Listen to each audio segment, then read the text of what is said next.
All right. Welcome to Heart of Entrepreneurship, where me, Jesse Pooji, and Dave Cashin talk all about building businesses from heart.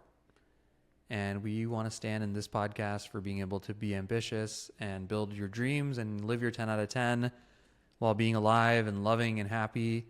And, it doesn't have to be a grind and doesn't have to be depressing. There was a post this week that went around the Twitter verse or the X verse now, written by Brian Chesky. I just thought of this to start this way. And for those who don't know, Brian Chesky is the founder of Airbnb, and he Fairly successful entrepreneur, I'd say. yeah, a guy I think a lot of founders look up to. Airbnb, it's sort of YC darling, $100 billion company. I think it's the most successful company out of YC, or was certainly one of them. Certainly one of few. And he read about this, and I think his net worth is $10 billion for those who care about that. And he I'll just read it. As I became a CEO, I started leading from the front at the top of the mountain. But then the higher you get to the peak, the fewer people there are with you. No one ever told me how lonely you would get, and I wasn't prepared for that. I had this guilt about not working because so much of my life was about being successful, probably if I were to dig deep, because I thought it would make people love me. And the day of our IPO, we reached a $100 billion valuation. I remember after going public, I was like, oh my God, there's this amazing exaltation. It was amazing that I'd gone to the mountain, and then I woke up the next day and my life was exactly the same. I'm alone. I wake up, I put on my sweatpants, I go onto my iMac, and I have 10 to 12 hours of Zoom meetings. And I just don't really have much of a life outside of work. My work was my life. I didn't know at that time that I was lonely. I knew I was isolated, but I didn't know that also meant loneliness. And I thought, to have all these people around me, how could I possibly feel this way? There were a couple of people who entered my life and gave me some awareness and consciousness, one at a deeply personal level and one at a more professional level.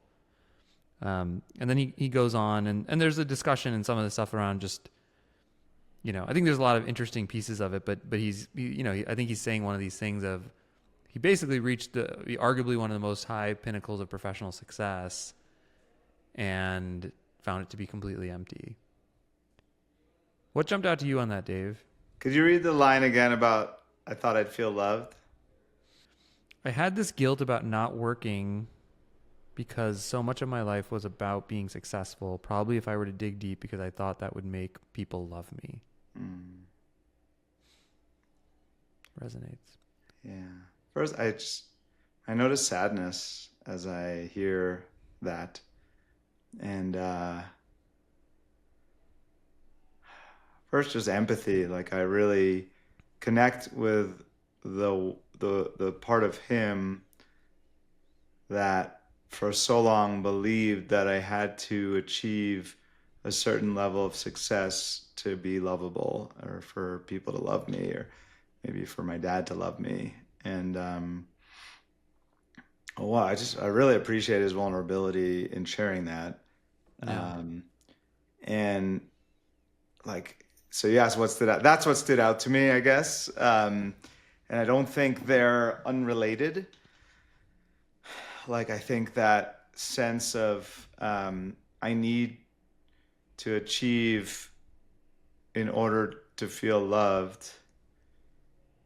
There is kind of a loneliness in that, in the sense of I can't be loved just for who I am.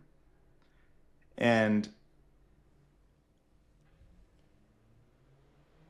that sort of lack of, like, in a way, lack of authenticity, and that the trap, I guess, of, I mean, what's so striking is the magnitude of his success. Yeah. Like, it's, what happens to most people, I think, first of all, I think most people hold that belief at some level. Certainly most people in our world, most entrepreneurs, that I'm not inherently worthy and lovable, but I can become worthy and lovable by achieving enough. I certainly know I felt that and believed that for a long time. And it's funny, even if like you intellectually see through it, there's a way that that pattern is very sticky.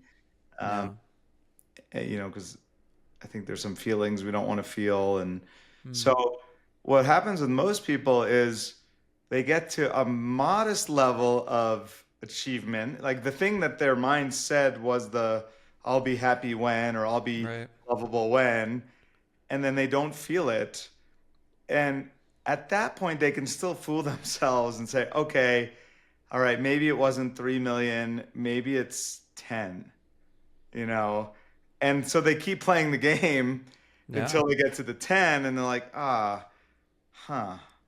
maybe it wasn't 10, maybe it's 50, but he achieved such a magnitude Right. of success that it's almost more confronting because it's like, okay, well, shit, if I built $100 billion company that is serving millions and millions of people and impacting their lives, and I personally made $10 billion more money than I could ever spend, and my children's children could spend, like it gets pretty hard to still believe that illusion that something Yeah. outside of you can make you feel whole and loved. So, Well, certainly the something financial. I mean, I feel like there's tons of stories of people then taking the money and trying to, how can I be oh, maybe if I loved? donate enough, then I'll feel Yeah, or maybe meaningful. I think Yeah. I think this the like on some deep level he thought it would make people love him. I think that's good self-awareness. I think the other thing that I say this a lot to people, and I actually was walking with a founder yesterday, and so he really characterized it well. He's like, literally, I feel like I've built my perfect life, but I'm not living it. Hmm.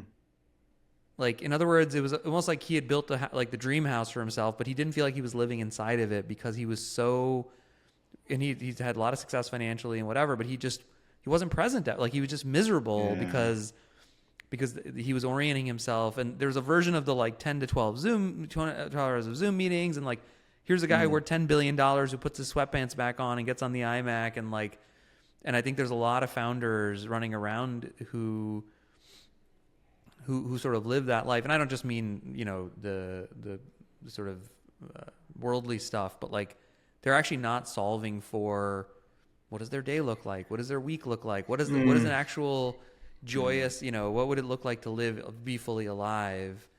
Um, but yeah, it's like a sad, it's a sad quote.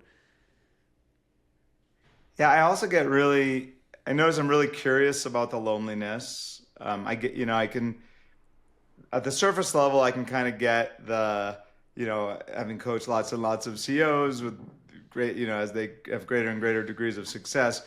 One, there's this sense of like, I can't complain about anything because I got $10 billion. Who's gonna Yeah. listen to me complain about, my fear of losing the money or investing it poorly or having a bad day because like, oh, play my violin for you, billionaire. So there's a Yeah. little bit of a sense of like I can't relate to regular people, and sometimes there's a sense of like I can't trust that people love me for me because do they just want something from me because I have a lot of resources. So I think there's that piece. I also think there's often, and I don't know Brian, and I'd be curious, but there's often this sense that um, I have to play this role in the right way. Right. And I think some of what creates the loneliness is the lack of authenticity, the sense that Right. like basically I have to put on a mask and go be this certain way that's not actually who I am. And I heard this quote, and I posted on LinkedIn the other day. It was like, uh, the only way to become confident in yourself is to be yourself. Right. Which is sort of like on the one hand, Yeah. kind of a tautology, but there's wisdom in that, right? It's like, oh, great, Yeah. if I go try to be loved by achieving all of these things, well, then how do I know if I'm loved for me or if I'm loved for having Right. achieved all these things? So it's sort of a fool's errand in that way. And I think there's something in that that creates that loneliness. Um, I just thought of it's so funny. I like this is a random aside, but I go to school, like my kids' schools, and like schools are really inspirational places. Like mm, all the quotes they have on the walls and all the little sections, like it's elementary school. But when you said that one of the quotes in my son's homeroom is, "Be yourself because everybody else is taken." I love that. I It's happen to like, have on my wall here something my older son made a couple of years ago. It says, "Be yourself. Your uniqueness is far more important and valuable than your ability to conform." Which so there's something here around authenticity.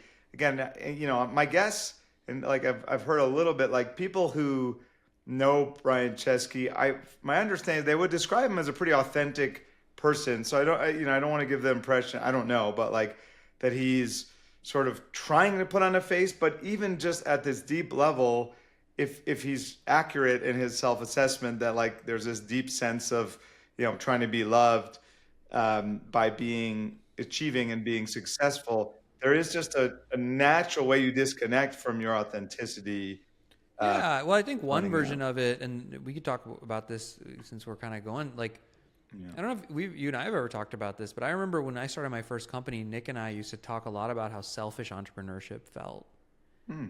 because you become single-mindedly focused on success. Most founders do. Like that's how you go, "Oh, I Mm-mm. can't fail."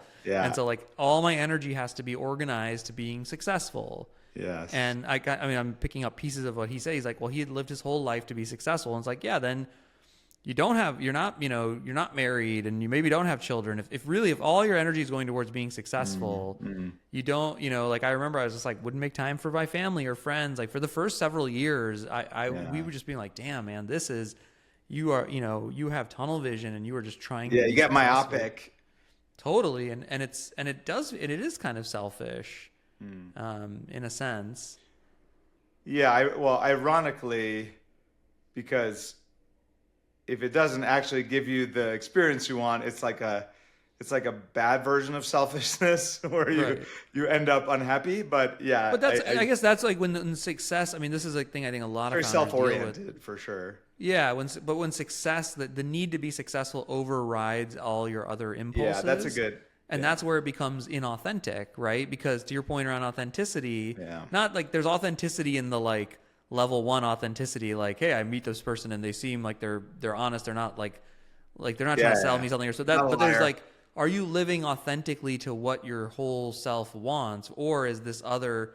It kind of reminds me. I've been doing this IFS thing and like this concept of there's one part that tends to override your whole system for a long time or Yeah, can forever, and like oh well because I resonate with that for myself of like man needing to be successful yeah. was the thing, and it was like okay if I wasn't going to be successful it just and to your point then I wasn't living authentically my heart. I wasn't being a great Oh, husband. I wasn't being a great friend. I wasn't being a great son. None of those things. yeah. I think I almost lost my wife because of this. So yeah, I hear you.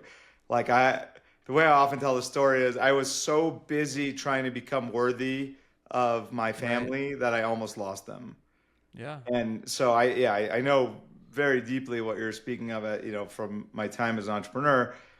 Like And I that's just had that's this. super lonely, right? I mean, that's kind of ties back to the loneliness concept of you're living in this sort of weird vortex, and then you're not. It's kind of what you were saying earlier, like not authentic because you're not actually connected to your real Yeah, self. one way we could say it. Yeah, yeah, I love what you just said. You just said it. Like we're both disconnected from ourselves, and then by being disconnected from ourselves, we end up feeling disconnected from other people. Both because we don't feel connected to them, but also because that disconnection has us become myopic of like I need to, at least for me, I need to prove that I'm worthy by achieving this external success. And so any given marginal decision of like, oh, should I go home and spend this hour with my wife and young children, or should I do one more hour of work? It always felt like the extra hour of work was the more marginally Yeah. beneficial thing to do because there's a potential tangible outcome. And So I think that happens a Well, it's lot. funny you were even thinking about that, maybe because you had kids. I didn't have, but Mm-hmm. my crazy period was pre-kids. I didn't even think about any of this stuff. This Yeah, wasn't well, and I conscious don't at even, all yeah, for I'm me. reflecting on it now. I didn't even know in the moment. I don't even think it was like a super conscious choice. It was just sort of like, well, we're not, especially at a time where we felt like we weren't winning. We're like, obviously, we just have to work harder Yeah. because we can't fail, and Well, my conversation I remember, and Dee still remembers. I'm like, yeah, I don't know when I'll be home.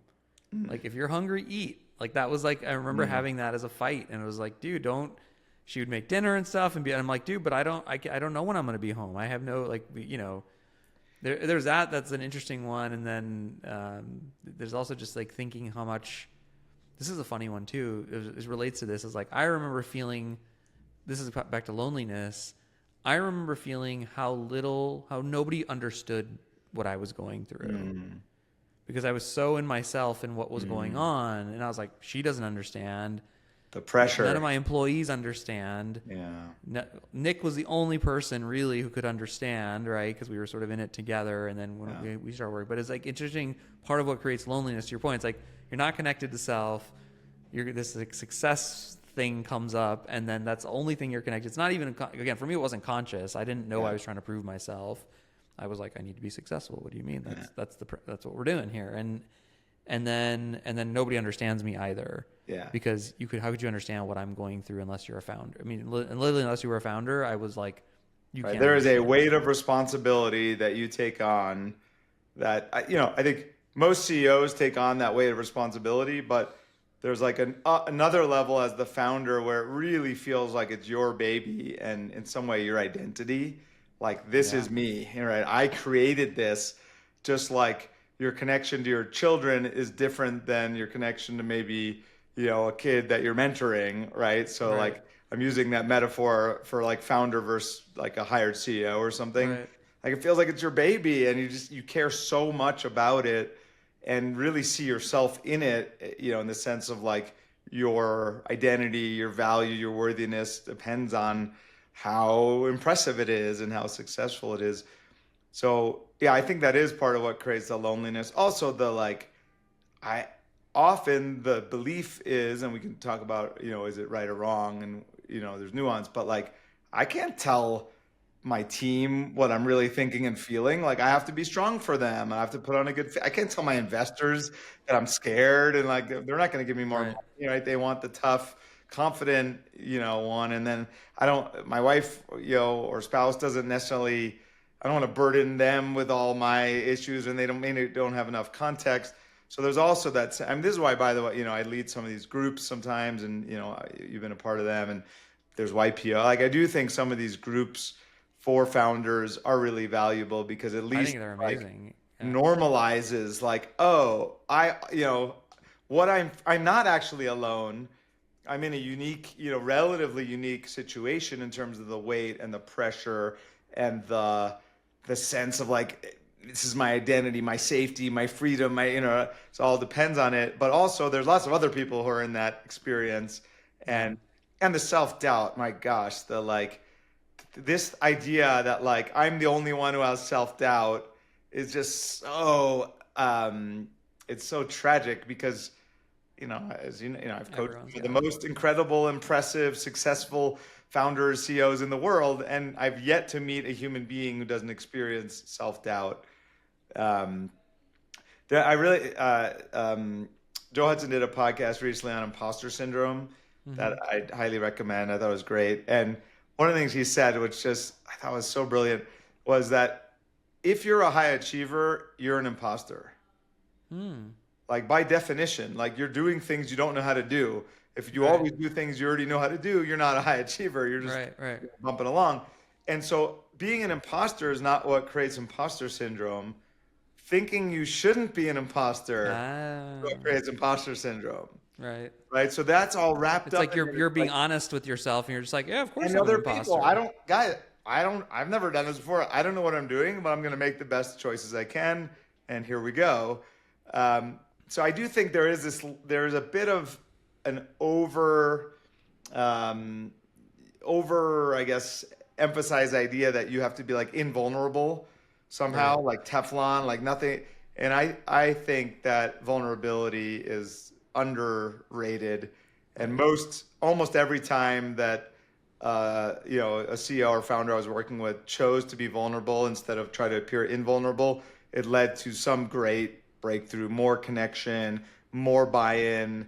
Like the people, the story in her or his head that like, oh, my team's gonna leave and they're not gonna believe in me, or even investors, they're not gonna back me, was almost always the opposite was true. They're like, oh, well, Right. thank you for being real, and of course you're feeling that way, and how can we, support you? Yeah. Or so. Well, it reminds me. I mean, I think we've talked about this story before, but when Rick was buying like the $1 billion company, and he was like, "Well, we have no idea what we're doing here," and he kind of said it in a way to your point. It's like, yeah, that's true. Right. How could he How have would ever they? had, They never did this yeah, he's never done before. that before, and it's like Yeah. actually giving it voice. It made it less scary, I think, probably for him and probably for Yeah. everybody. And it's I've also been even in my coaching role, I've been noticing how often my mind says like, there's something you should know that you don't know. Right? Like I have one of my patterns is like comparison, like, oh, as you know, I really respect Joe Hudson, Diana Chapman, some of my mentors, and often my mind will be like, oh, what would they say? If only I knew what they would say yeah, right now, they would create a breakthrough for this client. And it obviously gets in the way of me being present. Gratefully, I'm more and more quickly able to notice that and just come back into myself and trust. And then, gratefully, what comes through me is often quite, useful. yeah, it creates lots of Um, breakthroughs.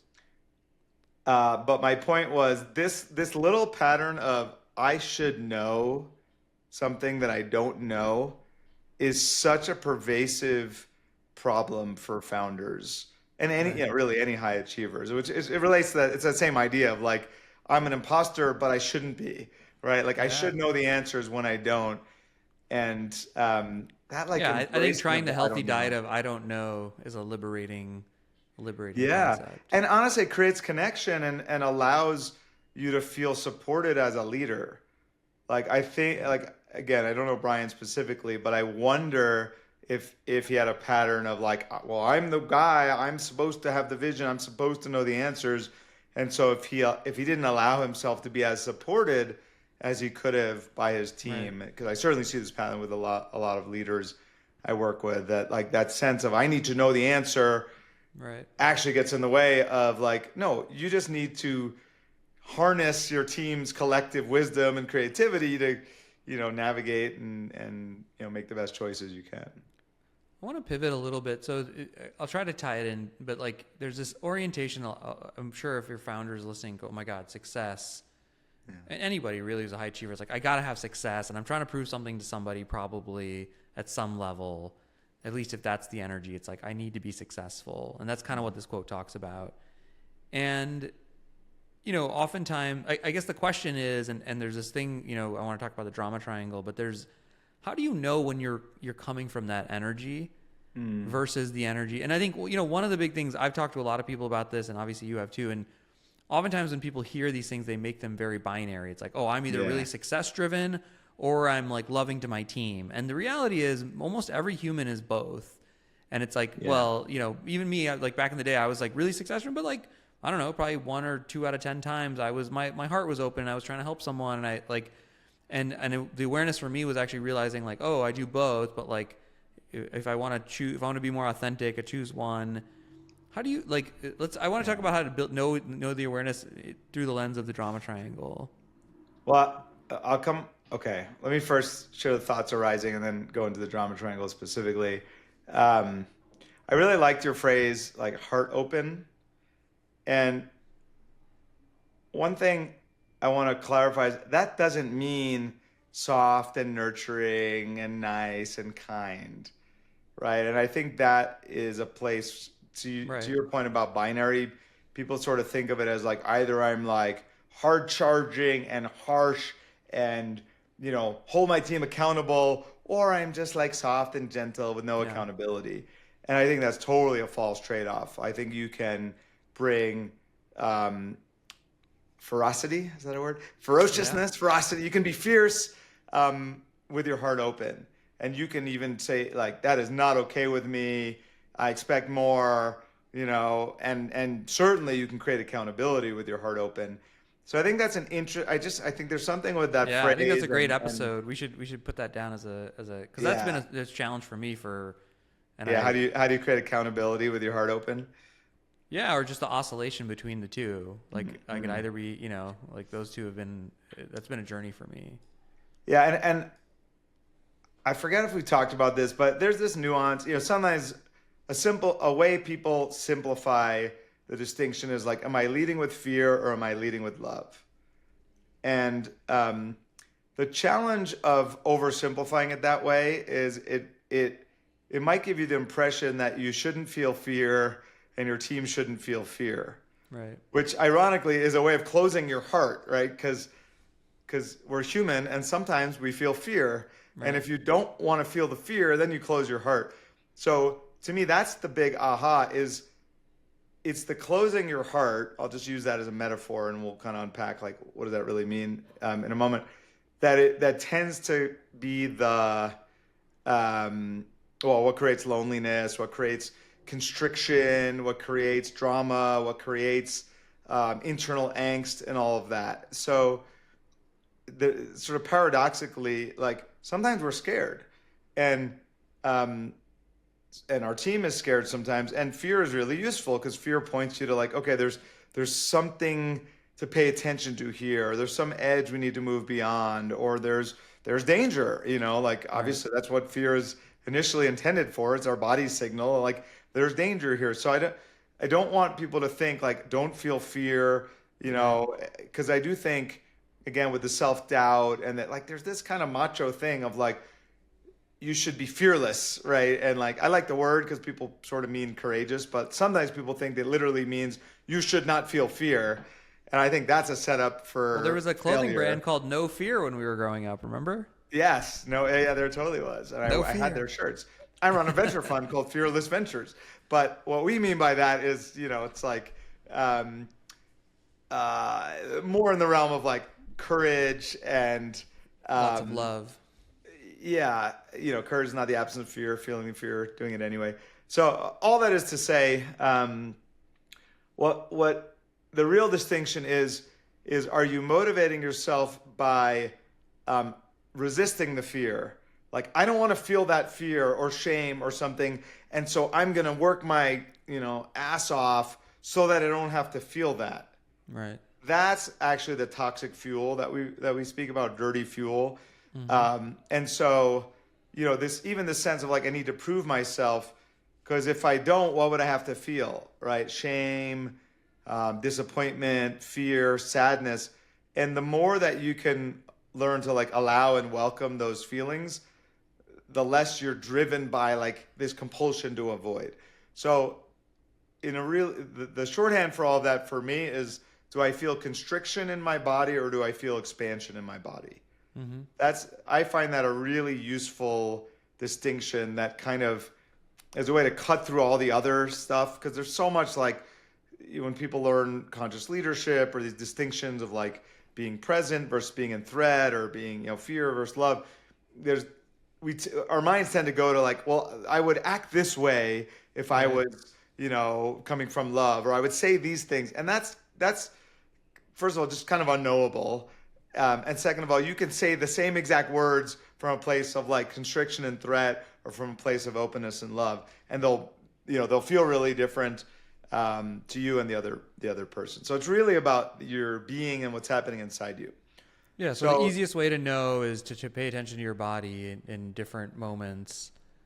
it's And does one it, of the easiest ways. yeah, feel, Yeah. is it feeling, Do I you feel know, like, yeah, my even chest like the tight? Am notion I of feeling like there's grind, something? again, I think we often conflate like the quantity of work with the quality of work. And when I say quality, I don't mean how good the work is. I mean the quality of our experience while we're working, Right. right? So like the whole debate about burnout and should we work 80 hours and 996, should we work 40 hours, to me misses the mark around what are you experiencing while you're working those hours? Because you could work 80 hours in flow and Right. it might be a wonderful experience, and you go home, with joy and a lot still to give to your people, and you could work 40 hours in this, super constricted, grinding Right. feeling state. So to me, like to grind is not a question of you're working 80 hours or 40 hours. It's like how Energy. tight are you while you're doing it. Yeah. Um, so yeah, what do you feel in your body? And you start to notice it. At first it's like you notice the gross, obvious, like, oh, I'm pissed off and I'm reacting and I'm yelling at people. But then over time, you can notice more and more subtle constriction, right? It's Mm-hmm. like we're bracing against life instead of like open and flowing. And then the other test, and I'll get into the drama triangle. If I ask myself, is there anything I'm wishing was different right now? That is the most reliable way to know whether I'm operating from constriction or openness, Mm-hmm. because um, life just is the way it is. Like somebody posed this question on a call I was on earlier, like can you trust life, or should you Yeah. trust life? Can I trust life? Am I willing to trust life? And for a long time, I would say to clients, like, are you willing to trust life? It's like it's a really powerful idea whether you trust life or not, because if you don't trust life, you constantly feeling like you have to control everything. But as I thought about this morning, it just started to feel absurd, the question. It's like, well, life just is. like uh, like I don't know, like trust it to do what? Life just is the way it is. Yeah, I'm not talking about the future. You have some influence over the future, but like life just is the way it is. That's just true. So if you're in your head thinking it should be different than it is, I wish it was different, like you're just creating all sorts of needless suffering for yourself. And I think that's what we do all the time, and then we justify it because we say I need that suffering so I have something to run away from. You Right. know, I mean, it goes back to why people use dirty fuel, and yeah, actually exactly. sometimes how they Because become addicted to it, we which is think we like need it, we're addicted to it. something's not good today, so I need to go do something different in the future to have a different future. Yes, because I believe when I create those conditions in the future, then I'll finally feel the way I want to feel. Right. And the irony is, the way you block yourself from feeling the way you want to feel right now is by telling yourself you need these conditions to feel it. Yeah, and I think by the way, just you're worth 10 billion, you have a $100 billion company, and you don't feel any different. This is something I tell a lot of founders. Like, Yeah. if you aren't happy right now, 40 million or 100 million or a billion, 10 billion, it's just not going to make you happy. Like, Yeah. and you can start to see. I mean, I see like my peer group at our age and lots of successful people, and it's more and more. They're like, oh yeah, you're right. I mean, in that post, but forgot to mention this. That post went crazily viral on Twitter because everyone's like, wait, like it really struck It a hit chord. home. And the nuance I want to add, just to reemphasize it, is the way you're blocking yourself from being happy now is by believing you need the $40 million to be Right, happy, right, which is very ironic, right? right. It's like the whole thing is like a setup, because it's like, okay, well, I don't want to feel happy now because then I won't be motivated to go get the $40 million that I need to make me Right. happy. Well, one, yeah. Yeah. So I invite you to see through all that. Okay, I want to you want us to talk about the drama triangle. So what this psychologist Stephen Karpman discovered is that when we're in a state of threat, when we're in any state other than like just fully present, open, curious, um, our mind seems to naturally see reality through the lens of the drama triangle, or I've also heard it called the fear triangle. And one way to think about it is just like, I like thinking about the mind as a storyteller, Mm, right? Like our minds are very compelling storytellers. right. It's just And kind they of, try to it's make like, sense out of things. They try to make sense out yeah, of it's just, whatever's it's happening. the function of the mind. Yeah, it's to create the narrative, try to make sense of things. There's lots of research, like even when like totally logically inconsistent, like as long as it makes sense somehow to ourselves. So our mind's just constantly inventing, I think is a good word, stories, which already is really useful, because if you think you're the storyteller, you get trapped in the stories, Mm, right? So hmm. already just seeing your mind as a storyteller that's just making up stories is useful. And then we start to ask, like, okay, well, what makes for a compelling story? Because our mind's pretty good at it, right? It captivates our attention quite a Yeah. lot. First, there has to be a problem, right? That's why humans think they have so many problems, because our mind is a good storyteller, and good stories have problems, conflicts, dramas, right? Conflict, yeah. Tensions. And then they have these three characters, a victim, a villain, and a hero, right? And if you start to pay attention, you'll notice so much of the time you're identified as your mind or engaged with your storytelling mind, believing these stories like, oh, poor me, I don't have enough resources to hit my plan. Right. I didn't hit my, well, yeah. Or it's so hard to raise money because I'm not an AI startup and the world has changed, and all, investors only want AI startups. So these simple-minded investors, villain, right? We blame them, and poor me. And then will the hero, sometimes there's a person in your world that's like, oh, it's okay, it's all going to be fine, right? They try to make you feel better, create temporary relief. Or sometimes we hero ourselves through some actions, like we'll just, go have a drink, or, watch Netflix. One of my classic ones was like selling. Like Sell the business company. development. Like no. Like I would like, when I was feeling nervous about something, I would like send 10 emails out to potential prospects and clients and be like, can we get on a call? Cause I was like, I don't like this. What's this feeling happening right now? And Yes. the hero, the whole impetus of the hero is to not have to feel something and you don't want to feel, or to protect somebody else from feeling something you don't want them to temporary feel. relief. Yeah, the temporary relief of basically a way to avoid feeling it. So that's a great example. Like, oh, I don't want to feel this fear. I'm gonna go again, hustle, Build the grind, pipeline. right? Yeah. And then and it's really a cycle we get in, right? And if you look at any relationship Whenever issue I you introduce have, this to people, by the way, like the first inclination is always like, okay, I'm one of those people. You're one of those people. Or they always go like, okay, well, I'm the victim now, and then like so and so is the villain, and then so and so or such and such is the hero. yes. And that's not correct, right? It's a thought pattern. Can you talk Yeah, about that it's a little more like we tend to rotate through those different roles, and the roles have kind of like a different energy and mindset to them. So when we're in the victim role, in some way they're all flavors of victimhood, but when we're in specifically the victim role, the energy is like, oh, poor me, right? Or we could even say the storyteller, right? If you imagine a storyteller who's like, part of their storytelling art is they play the different roles, right? So your storyteller mind goes into victim, and it's like, oh, poor me, poor us, poor me. This is happening to me. Oh, my team, it's all on my shoulders. My team is letting me down. And then the storyteller switches roles and switches into the villain role, and it's like, it starts blaming. And you could even blame yourself, right? Like, oh, if I just hired that person that I thought I needed to hire, that person, like I should have raised more money. Like your investors told you to, or if you were a better CEO, if you were more visionary, right? It just starts to, it's like your mind starts to bully you and criticize you, right? That's the villain role, or right? someone else. So your mind is kind of playing the role of victim, then your mind is playing the role. That's a nice way to think about it, of villain, and then your mind might play the role of hero.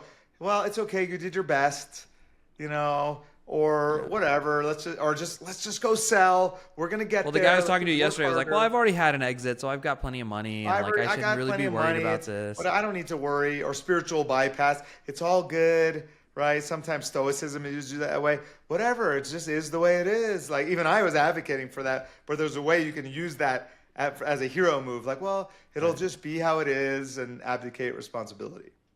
And I think this is one of those tools and frameworks that I think every single person I've ever explained it to, once they know it, they cannot unsee it. Because I think everybody knows, everyone has the experience of their mind looping. Like we call it loop. Oh, my mind is looping. Oh, I'm spinning. I'm ruminating. I keep going on the same thing, and then you go, well, hold on. Like once you explain this, they go, oh shit. Like I'm going through. Loop. That's the loop. That's the loop. And then me. the hero says, well, I've raised money, but like I'm still mad about this, but I wish this was different. And it just goes on and on and on. And the reason I wanted to bring it up or just talk about it is just like, to me, one of the ways I've used it as my life as a husband, founder, father is like, oh, anytime I notice one of those stories, it's like an immediate way that I can, like, especially the blame. Like anytime I'm blaming myself for something else or someone else, I'm like, oof, I'm in threat right now. Like I can tell that that's the case. Nice. And that tends to be more, and I think people sit on those places more often, I think, right? Like, so I'm not often victim. Like I don't let myself feel victim. Yeah, we tend to often. have favorites. Like, and the one that's our least favorite is usually our blind spot. Like we actually do it. We don't like. I realized at one point I was like, I definitely go victim. I definitely go villain, but I don't think I do the hero thing that much. And I realized, like, for years I was heroing all my clients by being like, oh, you know, you're not, like, there's nothing wrong, or I was like using the tools to help them avoid feeling shame or sadness instead of just allowing them to have their experience. But yes, we tend to have a favorite, and I like what you said that I want to connect the dots here around. It starts with something's wrong here. Right? Again, good stories have a core conflict. So our mind goes into this story mode. It perceives, like, life just is the way it is, right? Like the facts just are the facts. But then our mind goes into story mode and it goes, something's wrong here. It shouldn't be this way. Yeah. And then automatically we go into who's to blame, poor me, how do we fix it? Yeah. Right? So this is such a cool analogy. I think the other thing I would add, I just thought of this, is like good stories have hooks. Yeah. That pull you in, right? And so like that's, you do that on any story. If there's a thing that pulls you into it. And by the way, your brain does the same thing. Like the therapist called them triggers, right? But like as a founder, you're like, oh, dude, the revenue meeting, with the revenues down, like, oh, it's gonna hook me, and then I'm now there's a problem, and now I gotta who's the victim, villain, and the story analogy. Or it makes really up a hook. You're gonna run out of money. You're gonna fail. This isn't going to work. You're never going to raise money. It's just like, oh, it knows how to grab my attention. Yeah. Yeah. What can we talk? I want to end on this kind of the 201 a little bit, or I'll call it 201, which is like when you're in a relationship with others, whether it's your spouse or your team, there's the concept of responsibility and sort of like how it impacts relationship. So, Ooh, I like this. Yeah. Let me say one thing. Oh, do you want to finish your thought? No, go ahead. One just really tactical thing I just want to say about the drama triangle. So I love what you said. Like, just pay attention. Notice if you're in one of these roles. That's a good tell that you're in a state of threat, and there might be something to shift. Practically speaking, for myself and my clients, if I pull out my phone and open a note, and I start writing out my drama triangle. So I'll literally write victim : oh, poor me, blah, blah, blah. Villain : those, oh, I can't believe, hero : oh, it's okay. I'm sure it's all going to be fine. If I just like that, to me, that initiatory step, like if I take the time to really put awareness on it and write it down, that tends to be the domino that then leads to me shifting.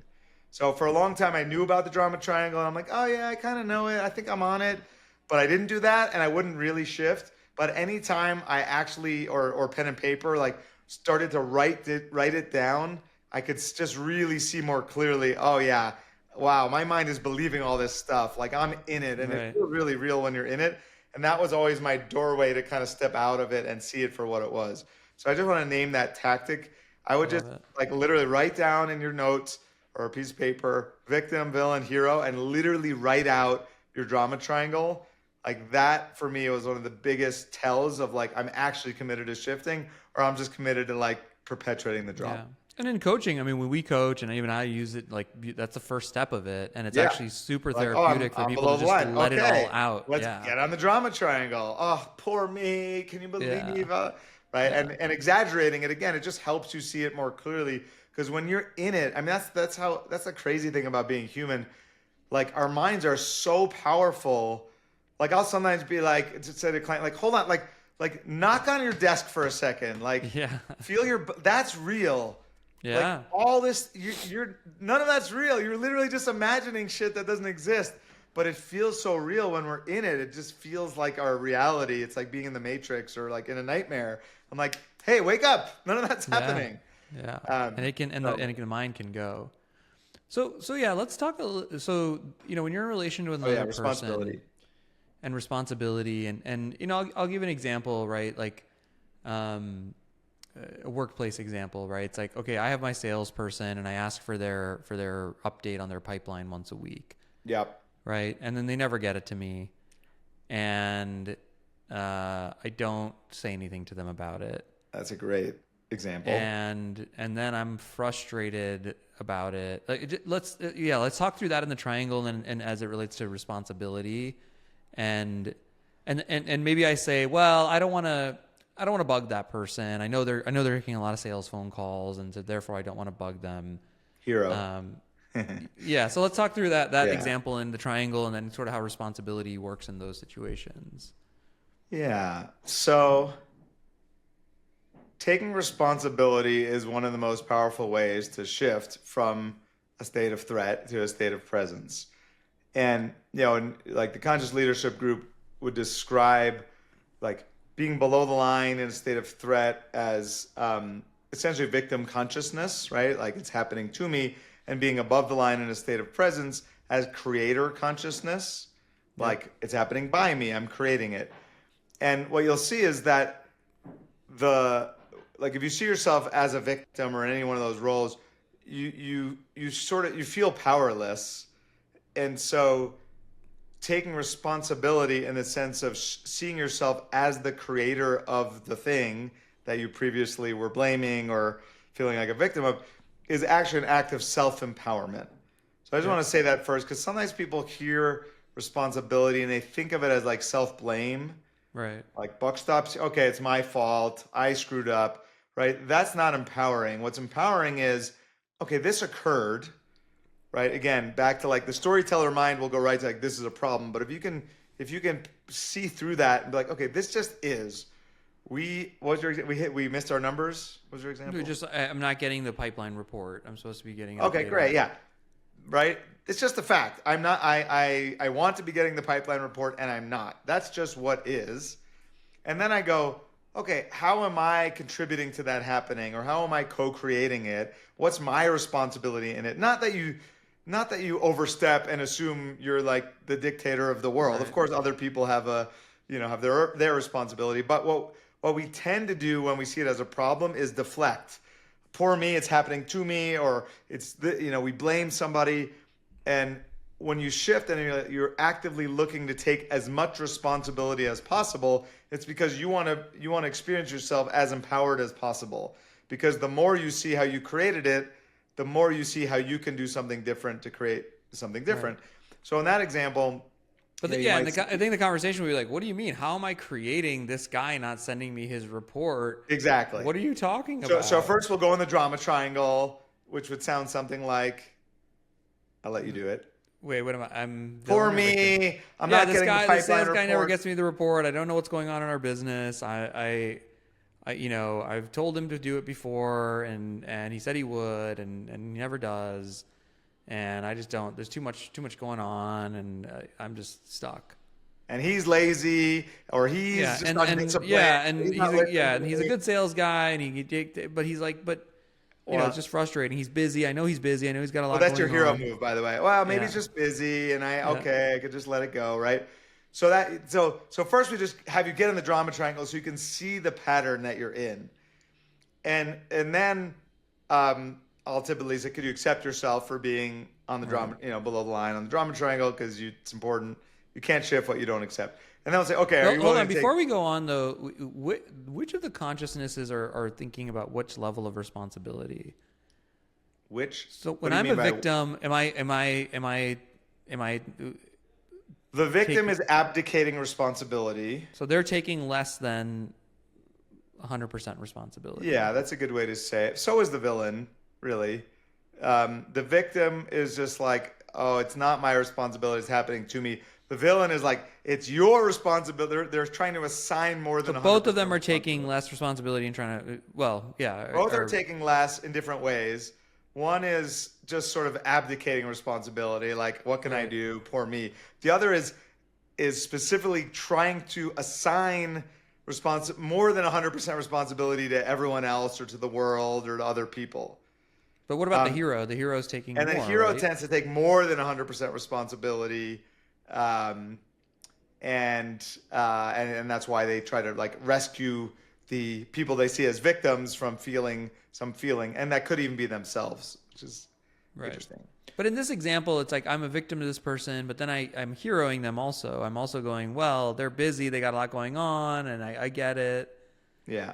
I guess what happens when that becomes a pattern with that other person? You typically end up resenting them. Heroes typically end up resenting the victims that they rescue. Because over time, it's like, okay, well, God, I've asked you and you're not doing it. And I keep making excuses for you, but like, oh my gosh, you're still not doing it. I've been so nice about it. I haven't even said anything. Right. I've been so kind about it, and still you're not doing it, right? Like that's kind of the cycle. So let's talk about how responsibility shifts that. So then you just get curious, like, okay, I say I want them to do their pipeline reports every week, and they're not. Okay, how am I allowing that to occur? And if you get really curious, you'll usually see something you didn't see before. Like, yeah, I guess I can be a little conflict avoidant. So I did ask them once, but I didn't really tell them how frustrated and disappointed I am that they haven't done it. Or I didn't create a clear agreement around it. I asked for it, but I didn't say, will you do it? Because that feels edgy. That feels bossy. I don't want to be bossy, right? So if you're willing to see, almost always you can see some way that you could have acted differently that would have likely led to the outcome you want, which is awesome, because then now you have the recipe for how to create what you want, right? If you see how you created it the way it is now, you're more likely to see how to create what you really want instead. And I think that like the other thing I would just add, I guess, or even my experience with myself and others is like the deeper you go in this, there's the specific activities which are actually really valuable, because you'll say, how are you allowing this to happen? The first person's response, like, I'm not. What do you mean? Right. Then they're just not doing it. I told them to do it. One version I'll say is like, if you had to get it or you would drop dead, how would you behave? Well, I would ask them 2 days before, and then I would ask them an hour before, and then I'd ask them 30 minutes before, and like, oh, so there's a way you had to make it happen. I love you that. would do it, right? But then the other thing I notice often is that underneath these actions are always some worldview of a person, which is often like to see them again either as a victim. The hero sees someone as either the victim or a villain, which is they go, well, as long as you see that person, like, oh, they're disorganized, that and this was a really mind-blowing one for me, is like you're seeing that person as less than yourself, and that actually perpetuates the entire thing, because you start just seeing the heroes other person need victims, and we can exactly what you said. We can actually unconsciously, inadvertently perpetuate someone's victim story about themselves. By the way, another version of taking responsibility is, they are showing up in this kind of victim-y way, but I'm co-creating that because I'm seeing them as a victim. Totally. And I keep coming in to save the day, which gives them the message that they can't handle it on their own, right? This is such a common pattern with like delegating. It's like I delegate, but then I see the client's going to be pissed off because they're missing something. So I come in, swoop in, and save the day, which tells them I don't really trust you. I don't believe you can do it. And even just unconsciously tells their system, it's okay, you don't have to take responsibility because they're going to come in and save it. And then I resent them for not doing it. And this comes up with, I think, kids and parent relationships and spouse relationships. Every relationship is subject to this pattern. So I would challenge you as a listener, really look for like, where am I in that, right? Anything that you're frustrated about, any problem you have in a relationship, really any problem you have, notice if your mind, your storyteller mind is going through that victim, villain, hero. And I would, at least at the beginning, challenge you to literally write it out. And then just writing it out, you'll start to get a little distance from it and be able to see through it. All right, do that, and we'll see you next time. All right. Thanks, Dave. Fun.